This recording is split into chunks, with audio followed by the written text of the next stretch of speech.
పవన్ కళ్యాణ్ గారికి అంటే వీళ్ళకి ఎంత భయం అంటే ఆయనకి జ్వరం వస్తే కూడా వీళ్ళిద్దరూ వెళ్ళి కలిస్తే కూడా వీళ్ళు భయపడిపోతా ఉన్నారు. ఆయనకి జ్వరం ఎందుకు వచ్చింది అంటున్నారు, జ్వరం రావటం ఏంటి అంటున్నారు. అసలు నాకు అర్థం కావట్లేదు వీళ్ళ వింత వాదన, విచిత్ర వాదన.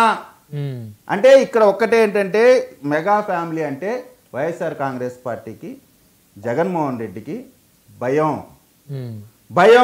వీరు కానీ చంద్రబాబు నాయుడు గారితో కలిసి రాజకీయాలు చేస్తే, రాజకీయ ముఖ చిత్రంలో కలిసి ఉంటే వీళ్ళకి జీవితంలో ఎప్పటికి కూడా ప్రతిపక్ష స్థాయికి కూడా ఎదగలేరు. వీళ్ళ టార్గెట్ ప్రతిపక్ష స్థాయికి ఎదగటానికే. ముఖ్యమంత్రి అని చెప్తున్నారు కానీ వాళ్ళ జీవితంలో అయ్యే పనే లేదు. కారణం ఏంటంటే ఇది అహంభావంతోనూ అహంకారంతో చెప్పట్లా.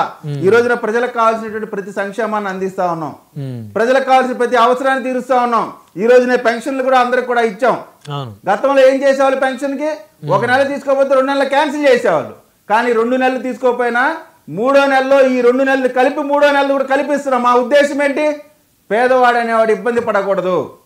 ఇంత పెద్ద మనసుతో ఈ ప్రభుత్వం ముందుకు వెళ్తా ఉంటే వీళ్ళు చేసేటువంటి చిల్లర వాటికి సమాధానం చెప్పడానికే టైం సరిపోతా ఉంది. ఏది ఏమైనా కూడా ఈ రోజున జన సైనికులు కానీ, చిరంజీవి గారు కానీ, మిగతా అందరూ కూడా చాలా హుందాగా, చాలా పెద్ద మనసుతో ఈ సమస్యని ఇంతటితో ముగించినందుకు వాళ్ళందరూ కూడా నా ధన్యవాదాలు, కృతజ్ఞతలు తెలియజేసుకుంటాను.